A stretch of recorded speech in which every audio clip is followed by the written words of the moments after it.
Rick. Do you ever think about those weird sitcoms, the ones so strange 80s kids could never unsee them? These offbeat shows hit our screens after school, during dinner, or way past bedtime, and somehow carved out a place in our memories. But were they hilarious or just a little haunting? If you were a kid in the 1980s, chances are you remember Small Wonder, or at least the sound of Vicky's voice saying something deeply robotic while staring into the void. This was the show with the little girl who was actually a robot. Not a metaphorical robot, not emotionally distant. A literal robot, built by her dad in the garage and passed off as a normal daughter. Because apparently, in 1985, you could explain away childlike monotone, glowing circuits, and super strength with a wig and a dress. The premise alone was already weird, but what really sold it was how seriously everyone took it. The Lawsons lived in a typical suburban neighborhood. Sprinklers, swing sets, mailmen, except one of them just casually happened to be artificial intelligence in a pinafore. Nobody batted an eye. Nobody called the government. They just let her go to school and occasionally lift couches with one hand. Vicky, short for voice input child identicant, yes, really, spoke like an Alexa with a head cold and rarely moved her arms. Her dad, Ted, was a robotics engineer who treated inventing a child like he had just finished building a birdhouse. Her mom, Joan, spent most episodes pretending this was normal. And her human brother, Jamie, mostly used Vicky to cheat on homework, play pranks, or escape responsibility, all while constantly wearing sweaters that screamed child actor. Every episode had that off-kilter, deadpan feel, like the laugh track was trying to tell you everything was fine, but your gut disagreed. Vicky would short-circuit and start spitting out math formulas, or freeze in the middle of a sentence, or be plugged into the wall like a vacuum cleaner. And no matter what happened, electrical sparks, broken furniture, a literal mechanical girl saying, "I do not understand sarcasm," nobody ever seemed that worried. And then there were the neighbors. Harriet Brindle and her parents lived next door and somehow never caught on. Harriet was suspicious, but her parents were full sitcom oblivious. Even when Vicky spoke in monotone or bench-pressed an armchair, they just shrugged. The show practically dared you to question it, then steamrolled ahead like sitcom logic was a legal defense. Looking back, it is amazing how long Small Wonder ran.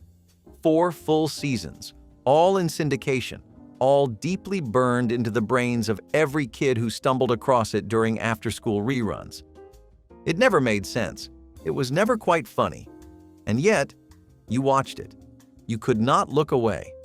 It was like watching someone raise a toaster and pretend it was their daughter, and kind of succeeding. The special effects were charming in that 1980s way, meaning slightly glitchy and always accompanied by a canned Boeing sound. And the show somehow stayed PG despite being filled with moments that, in hindsight, feel weirdly close to sci-fi horror, like when Vicky is disassembled or when her head turns without her body. Stuff that should have been terrifying, but was played off with a wink and a jingle. Small Wonder was not just weird, it was weird in a way that was completely committed. It never tried to be cool. It never apologized. It just lived in its strange little universe where robots passed for daughters and suburban life could swallow the bizarre with a smile. And for 1980s kids, that weirdness stuck. Because no matter how many shows came and went, only one asked you to love a family where the daughter slept in a cabinet and rebooted like a microwave. And somehow, you did. You know a show is weird when the main character freezes time with her fingertips and talks to her alien dad through a glowing prism on her nightstand. That was Out of This World, the show where teenage Evie Garland finds out on her 13th birthday that she is half alien and suddenly has powers like pausing time and communicating with outer space. If that sentence made you pause, imagine watching it unfold in a multi-camera sitcom with laugh tracks and pastel sweaters. Evie was not just quirky, she was supernatural. Her dad, Troy, came from the planet Antareus and had fallen in love with her Earth mom before returning to space. He never actually appeared on screen, though. He just spoke from inside a glowing cube like a cosmic voicemail machine. And his voice? None other than Burt Reynolds, trying to sound mysterious while giving life advice from the void. The weirdness did not stop there. Evie's mom, Donna, was completely fine with raising a half-alien daughter in suburban California. She was a former singer, now working at City Hall, and treated telekinesis like a mild personality quirk. Evie's best friend Chris was your typical goofy sidekick, but he never really questioned why Evie could freeze time or vanish. The show tried to pass all of this off as totally normal, like Sabrina the Teenage Witch, but without the sarcasm or explanation. And the time freezing? That became the show's go-to move. Whether it was avoiding a date, dodging schoolwork, or stopping someone from saying something embarrassing, Evie would simply tap her fingers together and the world would pause, complete with that eerie humming sound effect. It was cool, until it got kind of unsettling, because the longer you watched, the more questions you had. Could she undo time? Did people age while frozen? What were the rules? And why did no one, literally no one, ever ask how a teenage girl kept getting out of impossible situations? The logic was looser than a rubber band, and you just had to roll with it. Every episode walked a strange line between sitcom goofiness and sci-fi weirdness. Sometimes she caused tornadoes with her powers. Sometimes she duplicated herself. Once, she even traveled into the future and met her adult self. You never really knew if you were watching a comedy or a gentle existential crisis with glitter. The sets were brightly lit, the music was cheerful, but the vibes were always one twist away from Twilight Zone for tweens. Add in some over-the-top fashion, clunky dialogue, and canned laughter, and you had a show that somehow worked, if only because it was so sure of itself. Out of This World lasted 4 seasons, quietly holding space in the Saturday morning lineup and after-school slots like a cosmic secret passed between kids. It was never a ratings giant, but for those who grew up with it, the image of Evie tapping her fingers to pause time is burned in forever. Weird? Definitely. Forgotten? Never. Because once you have watched a girl teleport, pause time, and talk to Burt Reynolds in a glowing cube, you do not forget it, even if you want to. Let us just say it. ALF was weird. Not laugh track weird or quirky neighbor weird. This was a show where an alien crash-landed into a suburban garage, started living with a middle-class American family, and spent 4 seasons dodging the government while making sarcastic remarks and trying to eat the family cat. His name was ALF, short for Alien Life Form. He was from the planet Melmac. He was fuzzy, orange, and kind of looked like a snarky aardvark with a gambling problem. And in the 1980s, he was a star. ALF lived with the Tanners, a perfectly average sitcom family who adjusted to having an alien roommate with almost zero hesitation. Dad, Willie, was perpetually stressed, Mom, Kate, was perpetually tolerant, and the kids were basically just there to feed ALF straight lines and try not to get grounded when he set the kitchen on fire. And somehow the show never tried to explain the science of it. No one asked how this creature built a ship or survived a crash. They just rolled with it. The puppeteering was part of the charm and part of the chaos. Alf was a full-size puppet voiced and operated by creator Paul Fusco, and filming the show was notoriously difficult. Scenes were shot over trapdoors, with actors walking carefully around holes in the floor. If ALF moved across the set, it took hours, and the crew apparently hated every second of it. But you could not tell on screen. Alf was fast-talking, sarcastic, and oddly lovable. He cracked jokes about Earth customs. He misused slang. He messed up dinner and trashed the living room, but somehow always had a good reason. And under all the jokes, there was something kind of sad about him. His planet was gone. His friends were gone. He was an outsider, just trying to belong. The show tackled that more than you remember. It was not just slapstick and cat jokes, although there were plenty of those. There were episodes about loneliness, fear, being hunted. Willie and Alf had long, quiet talks about what it meant to be stranded on a world where you will never quite fit, and every now and then, the show would just slow down. Let a weird little alien ask a big question, and it worked. Of course, it got stranger the longer it went on. There was a Christmas special where Alf befriends a dying child in a hospital. There were dream episodes, flashbacks to Melmac, and a running subplot about the alien task force trying to capture him. And somehow, all of that fit inside a Friday night family comedy. Because in the 1980s, network TV was willing to get very weird if the ratings held. And they did, until they did not. The show was canceled after season 4 with a cliffhanger ending. ALF is caught by the government, surrounded by agents, and that is it. No rescue, no goodbye, just credits. Fans were furious. NBC eventually produced a TV movie years later, Project ALF, but by then the magic and most of the cast was gone. And somewhere, deep in syndication, he is still making wisecracks from the couch. Just keep an eye on your cat. Some sitcoms are weird. Mr. Smith was next level. It was a 1983 NBC comedy about a genius political advisor who lives in Washington, D.C., helps manage national affairs, and gives expert commentary on world events. And he is also an orangutan. Yes, you heard that right.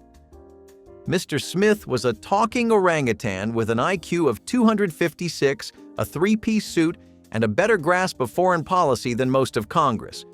He lived with a human family, had a government security clearance, and was treated, at least in the logic of the show, like a valuable national asset. He quoted Shakespeare. He solved diplomatic issues. He advised senators and cracked jokes about taxes. And the laugh track wanted you to believe every second of it. The show opened with the backstory. Mr. Smith was part of a scientific experiment to boost animal intelligence. He escaped the lab, was taken in by a kindly zookeeper and his son, and somehow made his way to the White House press circuit. By the second episode, he had a job with the Department of Human Affairs. Because of course he did. Every episode followed a sitcom formula. Mr. Smith helps a friend, or makes a witty observation about government inefficiency, or teaches someone a life lesson through monkey-based metaphors. And the weirdest thing was how normal everyone acted. No one freaked out that a monkey was typing memos or going on live television. It was just the setup. Accept it and move on. The real trick was the production. Mr. Smith was played by a trained orangutan named CJ, and his voice was dubbed by actor Ed. Weinberger doing a dry, sarcastic tone that felt halfway between a game show host and a fed-up professor. The suit was real. The handshakes were real. The jokes were there. And somehow, someone at NBC greenlit this for prime time. It ran for 13 episodes. That is it. The ratings tanked. The critics were brutal, and NBC canceled it before the first season was even halfway through. But people remembered. Maybe because of the concept. Maybe because it aired right before Silver Spoons and kids caught it while waiting for Ricky Schroeder. Or maybe because no one ever forgot the moment they saw an orangutan look dead into the camera and say, "That's the problem with bureaucracy." Was it good? Not really. Was it unforgettable? Absolutely. You do not forget a monkey who holds a press conference, or lectures the audience about public education, or shakes hands with a senator and then steals his banana. Mr. Smith is the kind of sitcom that can only exist in one era, the 1980s, a time when networks were throwing ideas at the wall like spaghetti made of pure chaos.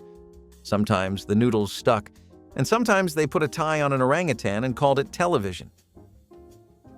Even in the golden age of weird 80s sitcoms, Jennifer Slept Here was in a category of its own.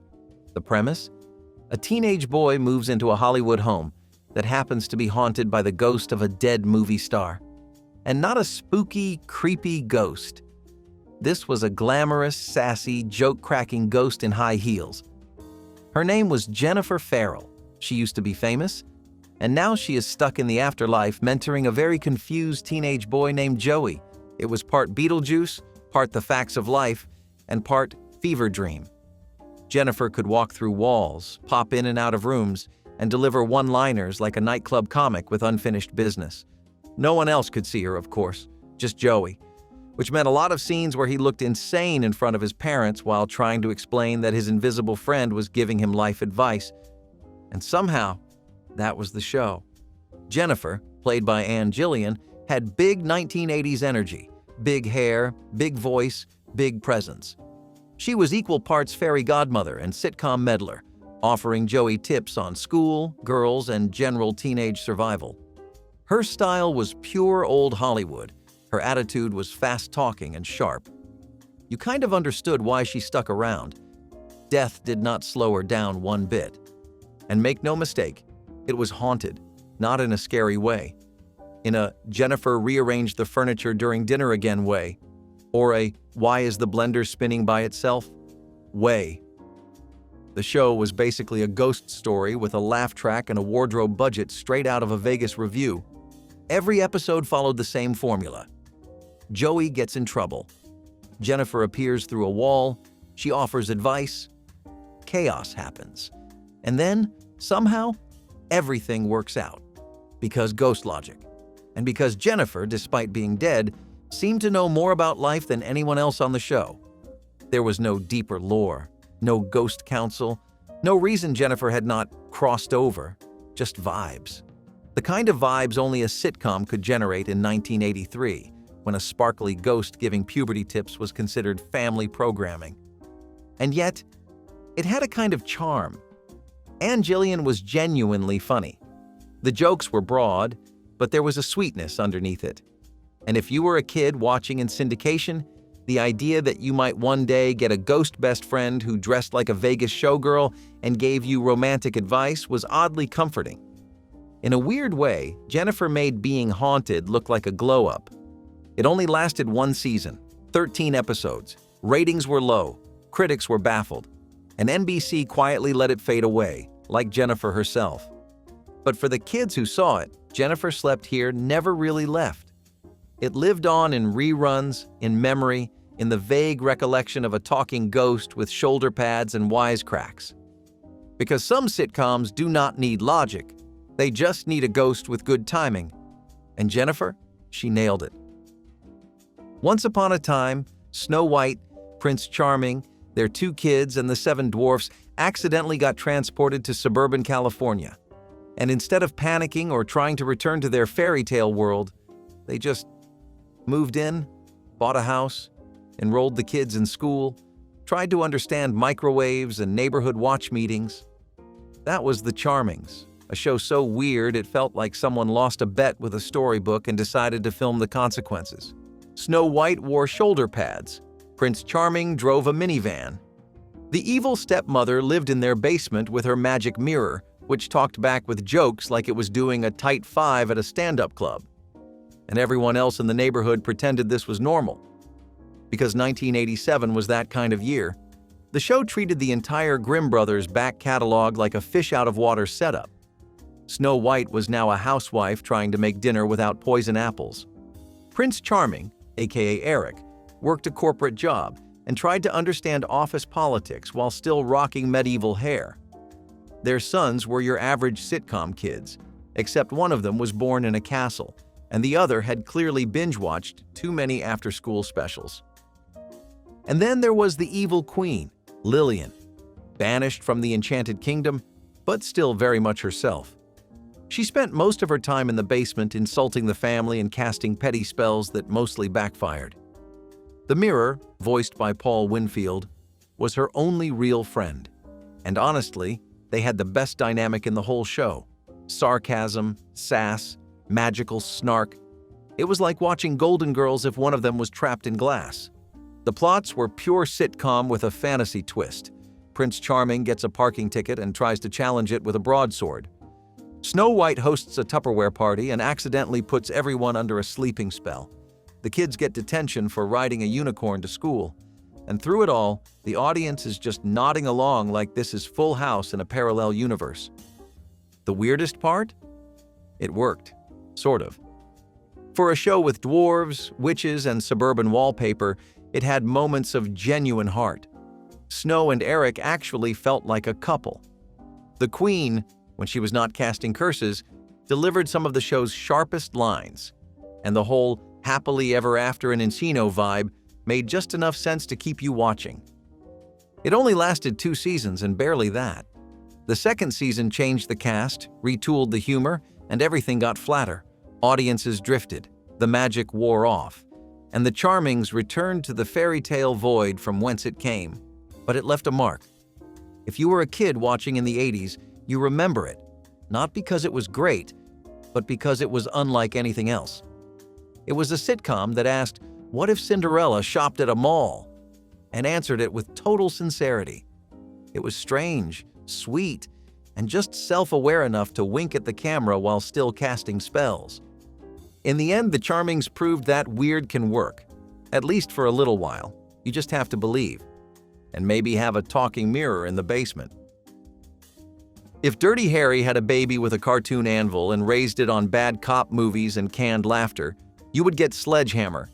This was a show that parodied every trigger-happy, tough guy cop trope of the 1970s and 1980s, and then added more explosions.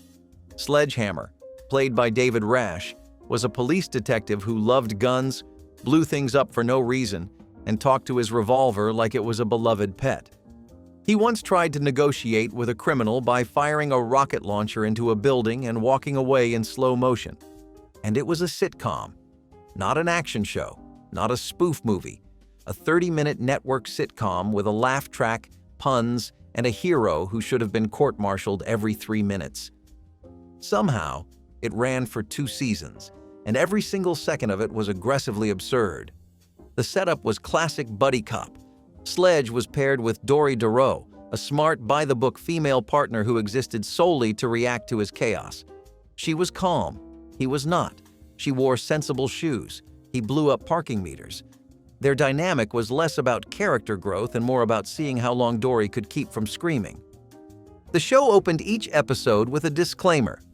The following program is violent and may not be suitable for wimps. And it delivered on that promise with exaggerated gunfights, car chases, and action scenes that always ended with Sledge smiling and something on fire. Sledge's catchphrase was, "Trust me, I know what I'm doing," which he usually said right before causing thousands of dollars in property damage. He would shoot vending machines, interrogate suspects by yelling into megaphones, and once tried to disarm a bomb with a hammer. The joke was always the same. He was the worst possible cop in the world. But somehow, he kept getting results. And everyone around him had just decided to live with it. The series finale of Season 1 was so over the top, it practically dared ABC to cancel the show. Sledge accidentally triggered a nuclear bomb and destroyed the entire city. The episode ended with everything in ruins. And then a title card appeared, "To be continued, next season." And somehow it was. Sledgehammer was a cult hit. Critics were divided, ratings were shaky, and yet the fans were loyal. It made no sense. That was the point. It was satire turned up to 11, aimed at every tough guy stereotype that television could not stop producing. And for 80s kids, it was impossible to forget, because it looked like a real cop show. It sounded like a real cop show, but it acted like a cartoon that got loose on prime time. It was violent, it was ridiculous, and it knew exactly what it was doing. Trust us. We know what we are talking about. Even in the anything-goes chaos of 1980s television, Manimal was a show that made people stop and ask, "Wait, what did you just say?" The pitch was simple. Jonathan Chase is a suave, British crime fighter with a secret power. He can transform into any animal he wants. That is it. That is the whole show. One moment he is in a suit giving advice to the police, and the next he is turning into a hawk or a panther and mauling criminals in back alleys.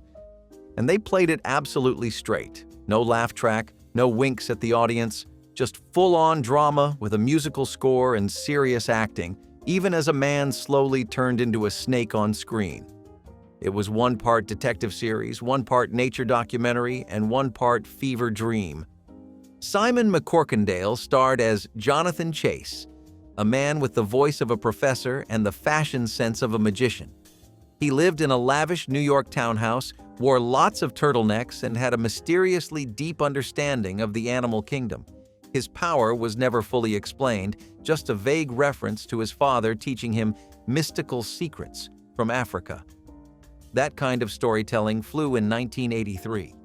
Every episode had the same structure. A crime happens. The police are baffled. Jonathan shows up with an animal fact. Then, sometime around the third act, he steps into the shadows, groans dramatically, and slowly turns into a beast while the camera cuts between stock animal footage and shots of his face covered in fur. And the transformations were something else. Each one lasted at least 45 seconds.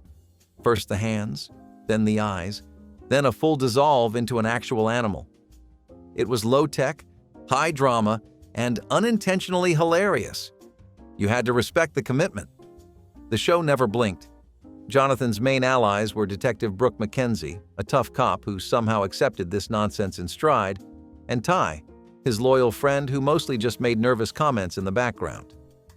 Together they solved crimes the old-fashioned way, by talking to suspects, following clues, and occasionally turning into a panther and biting someone's arm.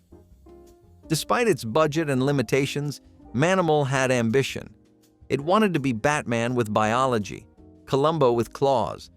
But network audiences were not ready for a serious-faced man becoming a bird mid-conversation.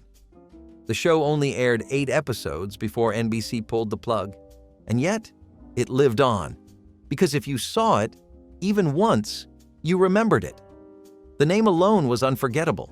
The transformations were burned into your brain, and the idea that crime could be stopped by a man who sometimes became a dolphin? That never left. Manimal was weird in the most earnest way. It tried to sell the unbelievable with absolute conviction. And even when it failed, it did so with style, smoke, and just enough slow motion to leave a mark. In the end, it was not about logic. It was about turning into a panther, solving a crime, and walking off into the night like that was a normal Tuesday. And for 80s kids, it kind of was. Even if you did not watch it first run in the 1960s, chances are if you were a kid in the early 80s glued to UHF reruns or syndicated oddities, you caught at least one episode of My Mother the Car and then immediately questioned reality. The title was not a metaphor. It was not symbolism. It was not clever. It was exactly what it sounded like. A man's deceased mother is reincarnated as a 1928 Porter automobile and speaks to him through the radio. That is the plot. That is the show. That is the explanation. And someone wrote it, pitched it, filmed it, and got it on television. And somehow, it stuck around long enough to get rerun during slow afternoon slots across the early 1980s. Jerry Van Dyke played Dave Crabtree, the unlucky guy who finds his new car at a dealership, only to discover that the spirit of his mother has decided to move in under the hood. Whenever no one else is around, the car talks to him. His mother, voiced by Ann Sothern, offers advice, nags him, and occasionally steers herself when she thinks he is driving too fast. Dave's wife thought he was losing it. His co-workers tried to understand why he was always late. And the car? The car cracked jokes, gave motherly lectures, and sometimes locked its own doors out of spite. The laugh track told you it was funny. The existential crisis said otherwise. And the weirdest part? The car had a face. Kind of. The grille was styled to vaguely resemble a mouth, and the headlights blinked just enough to make you question whether you were watching a sitcom or a slow descent into madness. It looked like Knight Rider's grandmother, and it sounded like your grandma if she was very disappointed in your driving. Episodes usually revolved around the car trying to help Dave solve minor domestic issues, job problems, family miscommunications, the usual sitcom stuff, but with the added bonus of sentient horsepower. Sometimes villains tried to steal the car. Other times, Dave tried to hide the fact that his mother was technically parked in the driveway and eavesdropping on every conversation. It was a show that felt like it should have been a one-off sketch, but instead got a full season and a rerun life that stretched into the early 80s, where a new generation of confused kids caught glimpses of it and went, "Wait, the car is talking and it is his mom?" Even in a decade that brought us puppet aliens, monkey mayors, and ghostly sitcom mentors, My Mother the Car felt like a challenge. Not to your beliefs, but to your patience. You kept waiting for it to wink at the audience to admit it was a joke, but it never did. It was deadly serious about being completely ridiculous. The show is often ranked among the worst TV series of all time, but that is exactly what makes it unforgettable. It is one of those cultural oddities that survives because of how strange it is, how sincere it was, and how many people accidentally saw it before cartoons came on. For 80s, kids flipping channels, stumbling across My Mother the Car was like finding a fever dream on wheels. And somehow it still drives around in our memories. There are sitcoms that feel like time capsules. And then there is We Got It Made, a show so deeply buried in 1980s logic that watching it now feels like unearthing a sitcom artifact in hairspray and shoulder pads. The premise? Two single guys in New York City hire a young, attractive live-in maid. She is blonde, cheerful, and wears uniforms that feel more like fashion statements than workwear. That is it.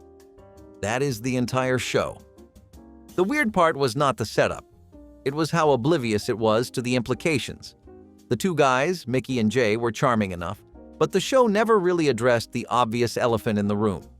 They had essentially hired a sitcom fantasy figure, and the laugh track was cool with it. Every interaction was loaded with innuendo, but wrapped in such cheerful goofiness that it somehow stayed just on the edge of plausible deniability. Barely. The maid, Samantha, was played by Terry Copley, who brought the kind of bubbly energy that 80s sitcoms loved. Equal parts kind-hearted, ditzy, and way too patient for the chaos around her. The guys constantly found themselves in misunderstandings that involved walking in at the wrong moment, falling over furniture, or trying to hide Samantha from judgmental dates, neighbors, or employers. It was classic sitcom setup, but turned up just enough to make you tilt your head and go, "Wait, what am I watching?" Episodes were full of running gags and a tone that wavered between breezy comedy and unintentional cringe. It tried really hard to be a modern twist on Three's Company, but without the tension or bite. Everything felt oddly sanitized, yet somehow more suggestive because of how hard it worked to stay innocent. And here is where things get stranger. After being canceled in 1984, We Got It Made came back. Not in syndication, not as reruns, but as a new show revived in 1987 as part of NBC's Primetime Begins at 7:30 block. Same cast, same characters, same weird vibes, like nothing had changed. The revival picked up where the original left off, acting like 3 years had not passed. And yet, somehow, it felt even more out of step with the time. Sitcoms in the late 80s were getting sharper, more self-aware. Shows like The Wonder Years and Roseanne were reshaping what comedy could be. But We Got It Made still existed in a world where a good punchline was someone accidentally walking into a room while someone else was in a towel. Critics hated it, viewers were confused, and the reboot quietly fizzled after one more season. But for 80s kids, it was one of those shows you vaguely remembered, even if you were not sure you ever watched it on purpose. It was always on, somewhere between the real hits. You would see the opening credits, hear the bouncy theme song, and recognize the apartment set even if you forgot the characters' names. It was not good, but it was there, and somehow that made it memorable. We Got It Made was not the best. It was not the worst. It was the kind of sitcom that could only exist in the 80s, a time when network television said, "What if we made a show about two dudes and a pretty maid?" And nobody in the room said no. And that, truly, is something only that decade could get away with. Imagine being the most powerful being in the galaxy and still having to take algebra. That is the basic setup for The Powers of Matthew Starr, a show that tried to blend high school drama, alien politics, and secret government chases into one neat package. It did not always succeed, but it gave us one of the weirdest blends of sci-fi and teen angst television has ever seen. Matthew Starr looked like a regular teenager. He went to school, played sports, worried about his crush. But secretly, he was a prince from the planet Quadris, hiding on Earth after his world was taken over. His powers included telekinesis, telepathy, and the ability to move objects with his mind. But he had to keep all of it a secret, with only his guardian Walt posing as a science teacher there to guide him. Every week, they dealt with new threats, both cosmic and completely earthbound. Now, here is where it gets strange. The first half of the series leaned heavily into high school life. Think lockers, football games, and trying not to get caught using your powers during chemistry class. But halfway through, the show changed completely. Suddenly, Matthew and Walt were traveling across the country like government agents, stopping alien threats and helping strangers. It was like two shows sewn together, and the stitches definitely showed. Still, there was something really earnest about it all. Matthew wanted to do the right thing. He was trying to balance who he was with who he had to be. The episodes were filled with moral choices, identity struggles, and those awkward growing up moments that just hit harder when you can melt metal with your brain. It was clumsy, yes, but sincere. You could feel that they were trying to say something about fitting in, about responsibility, about how being different does not mean being alone. It only lasted one season, and yet it left behind this weird, heartfelt footprint. Maybe because it felt like the kind of show that really believed in its own story, even if no one else did. Or maybe because it gave a generation of viewers permission to be weird, too. The Powers of Matthew Star was a cosmic soap opera that shot for the stars, and that is exactly why it is too good to forget. If you ever wanted a show that felt like someone dumped comic books, neon, and science experiments into a blender and hit maximum weird, then Misfits of Science was exactly that. This was not just a sitcom, it was a full-on, off-the-rails superhero show disguised as a comedy. And it wore its chaos proudly. You had a cast of characters with mutant powers, a government lab gone rogue, and enough 1980s synth music to short-circuit a Walkman. It was like someone tried to make a live-action cartoon using only spare parts from other genres. The show had the energy of a rock concert at a science fair, and the characters felt like your coolest weird friends from homeroom. It did not just break the mold, it tripped over it, zapped it with lightning, and made a joke about it. The team? Absolute misfits. There was a guy who could shoot lightning from his hands, another who could shrink down to the size of a soda can, and a telekinetic teen girl who constantly reminded you she was not here for your nonsense. And then there was the lead scientist, basically the human equivalent of a confused lab coat, trying to keep the whole group together. These were not polished heroes. These were weird, rebellious, emotionally chaotic outcasts. And that was the point. Every episode was a grab bag of madcap adventures. Government chases, exploding gadgets, mind control, time warps. It was all fair game. The tone shifted constantly. One minute you were watching a goofy car chase with banana peels, and the next, you were knee-deep in existential questions about identity and power. That is what made it so fascinating for kids. You could laugh at the goofy action, but still feel like you were watching something just a little bit dangerous, a little bit different, and it never really slowed down. The pacing was like a sugar rush, fast, frantic, and just on the edge of losing control. The visual effects were, well, they tried. Lots of glowing lights, off-screen sound effects, and actors squinting really hard to imply psychic strain. But honestly, that only added to the charm. You did not need it to look real. You just needed it to feel fun. And Misfits of Science delivered fun in wild, messy waves. What really set it apart, though, was the attitude. This was a show that knew it was weird. It leaned into the absurdity, laughed at itself, and gave 1980s kids something they had never seen before. A world where being strange was a strength, not a flaw. It said, you do not have to be a perfect superhero. You just have to be you. Weird powers, messy emotions, and all. And for a generation that grew up feeling like outsiders, that message landed hard.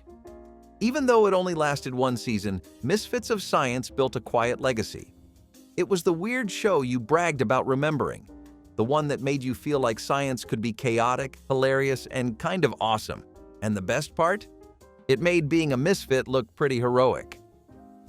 You ever get the feeling someone told the punchline before the setup even finished? That is The Ropers in a nutshell. This spin-off came from Three's Company, one of the most chaotic and wildly popular sitcoms of the late 1970s. People tuned in every week to watch Jack Tripper fake his way through a double life, supported by roommates and nosy landlords. And speaking of landlords, that is where Stanley and Helen Roper came in. They were the nosy, mismatched, constantly bickering couple who somehow stole every scene they were in.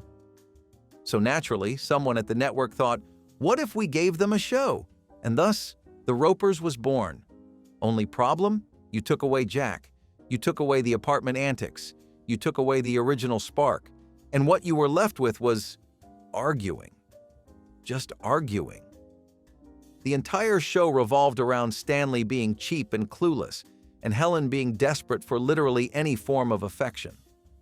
It tried to recreate the nagging charm they had on Three's Company, but without anyone to bounce off of, it just fell flat. The laughs felt forced. The writing felt slower. And worst of all, the chemistry that made them so entertaining in small doses now felt stretched way too thin. It is the classic case of taking side characters and giving them center stage, only to realize they were never meant to carry the spotlight. To make matters worse, the show was awkwardly slotted into the schedule and kept getting bounced around in time slots. Audiences lost interest fast. After just 2 seasons, it was gone. And get this, the Ropers lasted just long enough to ruin the actors' chances of returning to Three's Company. That's right, they missed their window. By the time the spin-off failed, Three's Company had already moved on. So you ended up with 2 shows, one struggling without its landlords and another crashing without its tenants. A true lose-lose. These days, hardly anyone brings up the Ropers. But back then, it was everywhere for a minute. Just long enough to prove that some characters shine best on the sidelines. And once you try to stretch that magic into a full 22 minutes, you risk watching the whole thing unravel, one canned laugh at a time. George Peppard was a classically trained actor. Theater background, old Hollywood, and he came to the A-Team with very specific expectations. Some would call them demands. Others would call them survival tactics. Either way, the man had rules. He insisted on his own trailer, his own makeup people, and very strict control over his shooting schedule. No nonsense, no chaos. He wanted professionalism. He treated television like Broadway. He wanted the tone right, the costumes pressed, and the script delivered with care. To him, being Hannibal was not just a role, it was a responsibility. And if you were not taking it seriously, he had no time for you. Now keep in mind, this was a show that involved constant explosions, stunt doubles flying through the air, and Dwight Schultz arguing with hand puppets. So yes, Peppard stood out. He kept his distance from the rest of the cast. He believed in hierarchy. He believed in discipline. Some say he even asked for script approvals, though that part is still up for debate. What is not up for debate is this. George Peppard did not play around, and yet, despite all the tension, he anchored the show. He was Hannibal Smith, the leader, the brain, the cool guy with a cigar and a plan. And maybe that extra control helped him stay in character. Maybe it gave him just enough space to fully own the role. Or maybe it just annoyed the rest of the cast. Either way, it added a strange tension behind the scenes, a weird push and pull between actor and icon. But on screen, you never would have known. What made Quark truly stand out was its balance. It knew it was ridiculous. It leaned into it. But it never mocked its audience. It respected you enough to say, look, we know this is silly, but come along for the ride. And people did. At least the few who found it. It only lasted 8 episodes. 8. That is barely a season. But in those 8 episodes, it packed more creativity, satire, and strangely heartfelt moments than shows that ran for years. And for those who were lucky enough to see it when it aired, or who stumbled across a rerun late one night, it became one of those shows that stuck in the back of your mind. A weird little spark in a sea of static. Quark was never supposed to be a hit, and maybe that is why it is so good. It took its shot, burned bright, and vanished. But it is too good to forget. At some point in the 1970s, someone walked into a network office and said, let's make a buddy cop sitcom, but one of the cops is a robot. And for reasons that are both incredible and completely unclear, someone else said, yes, green light it. And that is how we ended up with Holmes and Yo-Yo. A show that did not just flirt with absurdity, it slow danced with it in a polyester tuxedo and steel-toed shoes. The premise alone was enough to leave audiences blinking. Detective Holmes, your average gruff, by-the-book cop, gets paired up with a new partner, Gregory Yo-Yo Yoyanovich. Except Yo-Yo is not really a person. He is an experimental android assigned to work undercover on the police force. Not exactly what you expect when you tune into ABC on a Saturday night, but somehow that made it even better. Yo-Yo looked human, sort of, talked human mostly, but everything about him was just a little off. He would accidentally take photos with his chest camera. His circuits would short out if someone sneezed too hard, and every now and then his arms would fly off, literally. You never really knew what was going to happen next, and that was part of the charm. Richard B. Scholl played Holmes with a level of exasperation that should be studied in sitcom textbooks. Every moment was a sigh. Every glance was a prayer for reassignment. And John Schuck, who played Yo-Yo, gave the android a weird kind of sweetness. He wanted to be good at his job. He wanted to understand humans. He just could not quite get there. It was like watching a toddler in a trench coat trying to solve crimes. The humor was slapstick, no doubt about it. Doors slammed, phones exploded, Yo-Yo malfunctioned in the middle of interrogations. But underneath all the chaos, there was a real sense of warmth. Holmes never stopped being annoyed, but you could tell he started to care. And Yo-Yo, in his awkward, overly literal way, just wanted to be accepted. Not for his programming, but for who he was, or who he thought he could be.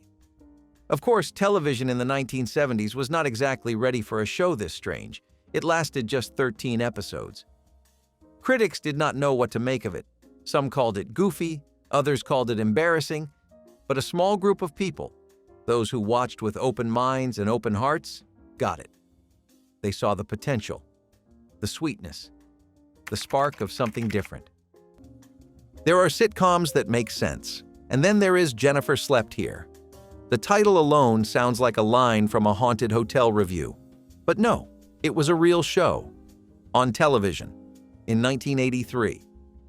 And the plot? A famous Hollywood actress dies, comes back as a ghost, and decides to haunt her old house, which is now being rented by a normal suburban family from New York. And instead of being scary, she becomes best friends with their teenage son. Because why not? Jennifer the ghost is glamorous, sassy, and completely stuck in the afterlife. She is invisible to everyone but the teenage son, Joey, which leads to exactly the kind of chaos you would expect. Talking to thin air during dinner, floating objects, lessons about believing in yourself from someone who is technically dead. The show was half ghost story, half coming-of-age comedy, and somehow it worked. Now, this was not your typical spooky show. No fog machines or jump scares, just lots of early 80s charm, a laugh track, and Jennifer materializing in sparkly outfits to give Joey life advice. She was more like a fairy godmother in shoulder pads. And the show leaned into that weirdness completely. It never tried to explain why Joey was the only one who could see her. It just shrugged and said, "Yeah, that is how it is," and then rolled with it. What made it special was the tone. It could have been creepy, but it was warm, sweet even. Jennifer was funny, sarcastic, but ultimately wanted to help. And Joey was just a kid trying to navigate growing up, made infinitely harder by the fact that his only real confidant was a literal ghost. But somehow, the emotional beats landed. There were moments where Jennifer would miss being alive, and Joey would try to comfort her. It was oddly moving for a sitcom with floating lamps. The show only lasted one season. Maybe the world was not ready for a ghost buddy comedy, or maybe it just got lost in the shuffle of louder, more predictable shows. But people who watched it, they remember. The sparkle, the sass, the ghost with a heart of gold. Jennifer Slept Here was weird in the best possible way, like a bedtime story gone sideways, and that is exactly why it is too good to forget. Out of This World was the kind of show that made you look at your bedroom light switch and wonder if it could stop time. The premise was totally unhinged in the best possible way. A teenage girl named Evie finds out on her 13th birthday that her dad is an alien, her mom is a regular human, and she now has powers because of their interplanetary love story. Her biggest power? She could press her fingers together and freeze time. Just like that. No rules, no cool-down period, just instant freeze like she was microwaving the world. And that was just episode 1. The show did not even try to be subtle about how weird it was. Evie's alien father, who we never actually saw on screen, would talk to her through a glowing cube on her nightstand. Not a phone, not a space hologram. A cube. It lit up, pulsed with celestial wisdom, and occasionally gave fatherly advice in a James Earl Jones-type voice. Imagine doing your homework while your space dad lectures you from a glowing cube about honesty and Saturn. That was normal for her. And the tone? It wobbled between coming-of-age sitcom and low-budget science fiction with zero shame. One scene would be your typical teen drama, Evie trying to fit in at school or crushing on a boy, and the next scene she would freeze the entire cafeteria and change all the grades, or fast-forward through gym class, or rewind conversations. That was the real fantasy. Not just time travel, but time editing, like if life had a DVR remote and you were in charge of rewrites. That idea alone stuck in every 1980s kid's head. Of course, she was constantly learning that using her powers had consequences, but the show never really explained how or why they worked, and honestly, no one asked. You just accepted that this teenage girl had cosmic powers and a space cube father and moved on. Maybe it was the times, or maybe it was because the 1980s were filled with shows that asked you to believe in the impossible, as long as it had a laugh track and neon lighting. The supporting cast made things even weirder. Her best friend was always suspicious but never quite figured it out. Her uncle was a struggling comic with bad timing and worse luck, and her mom was just cool with all of it, raising a half-alien daughter who could bend time. Sure, whatever, just get your chores done. The lack of panic was almost as strange as the premise. But that is exactly why Out of This World made such a deep mark. It told kids that maybe being weird was not a flaw. Maybe it was your superpower. Evie was not the coolest, the smartest, or the most popular, but she was different. And for every kid watching who felt out of place or misunderstood, that meant everything. The show let you laugh at the awkwardness of growing up while also pretending you could pause your homework with a finger snap. Not a bad deal, if you ask me. Now this one hurts a little, because Gloria came from television royalty. We are talking about All in the Family, one of the most groundbreaking sitcoms in American history. It tackled racism, politics, gender roles. Nothing was off limits.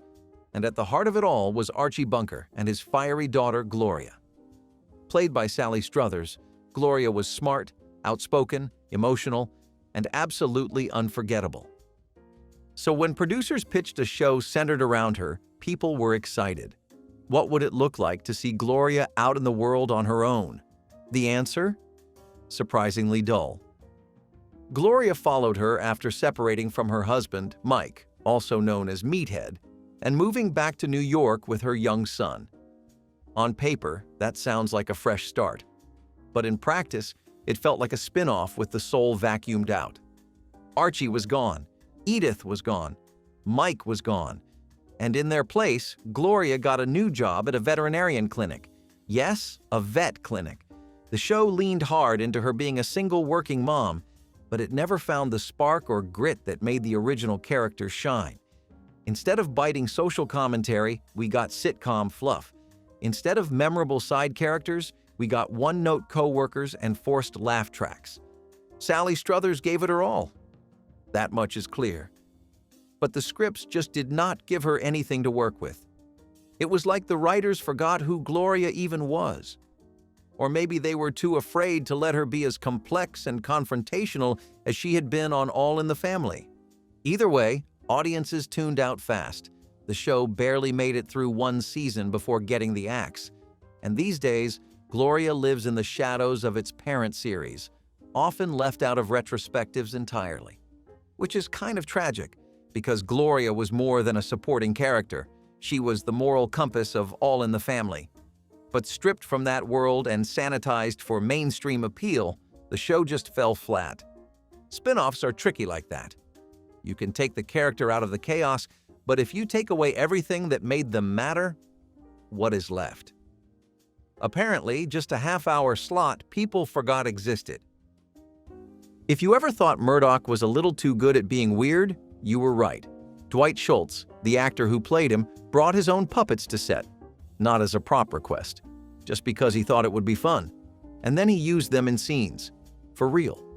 Those sock puppets, the ones he would talk to mid-mission or argue with in the middle of a shootout, all unscripted, all Dwight. It was like giving a live wire a camera. You never knew what he was going to do next, and that was the point. He made chaos charming. His improvisation gave Murdock a pulse that could not be scripted. And the crew eventually just stopped asking questions. The writers eventually just let it happen. They leaned into it, because it was working. Murdock was meant to be unpredictable, unhinged, the wild card. So letting Schultz go off script was like giving him free fuel. Some of those puppet scenes? Total improv. The crew had no idea what he would say, and neither did the cast, which is why you will sometimes see real reactions, people breaking character, laughing, or looking off screen for help. It was pure chaos, and it was gold.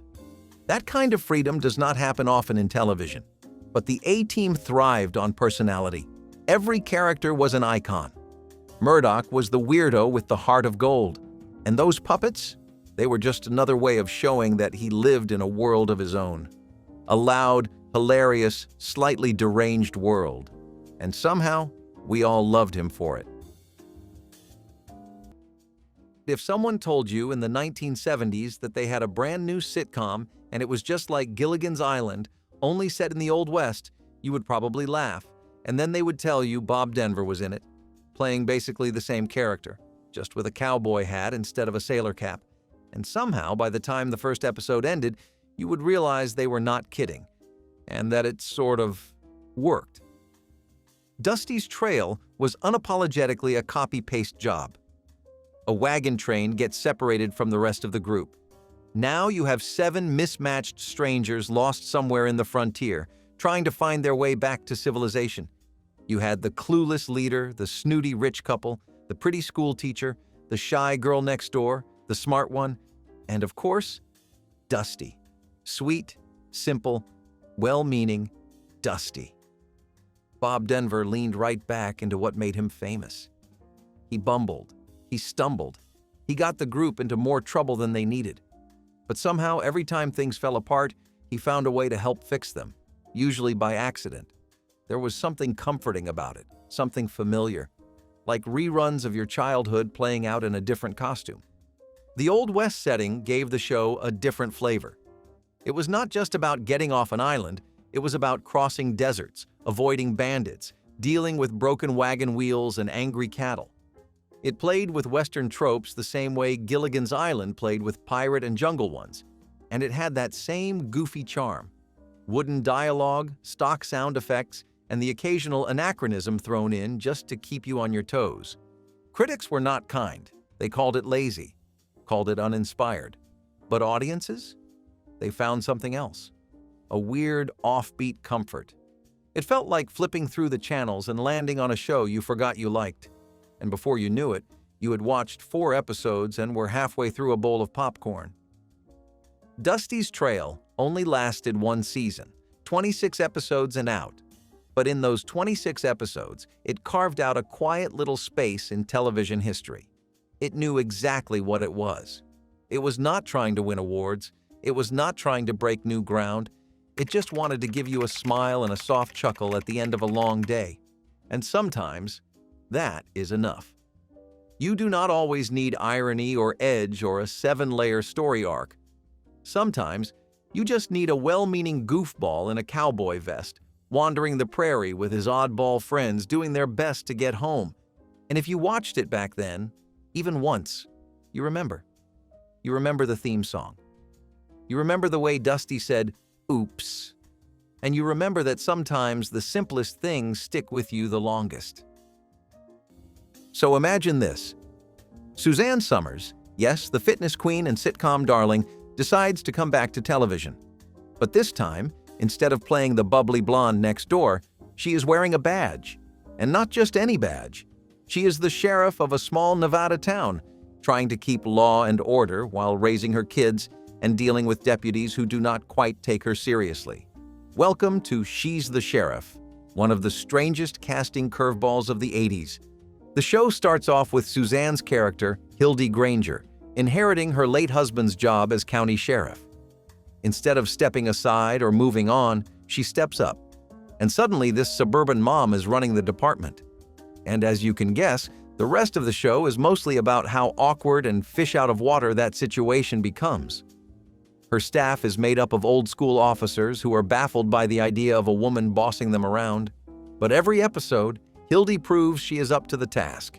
In high heels and shoulder pads, of course.